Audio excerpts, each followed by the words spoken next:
চলো আমাদের সর্ষে বাগানটা তোমাদেরকে ঘুরে দেখাবো। আর আমি কটা সর্ষের পাতা নেব। দেখো কত সুন্দর লাগছে দেখতে। আমার তো ভালো লাগে, তোমাদের কি ভালো লাগছে আমাকে বলবে কিন্তু।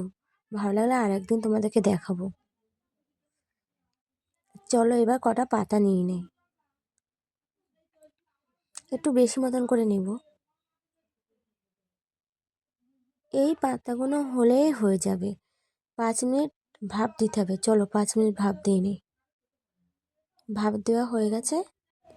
তেলটা গরম হলে তেলের উপরে কালো জিরা, শুকনো লঙ্কা ফোড়ন দিলাম, দিয়ে ওটা বাটা ছিল ওর উপর দিয়ে দিলাম, দিয়ে একটু কষিয়ে নেব 5-6 মিনিট।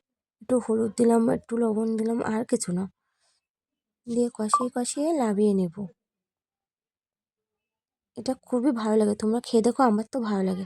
এই দেখো নামিয়ে নিয়েছি, দেখো এরকম হবে।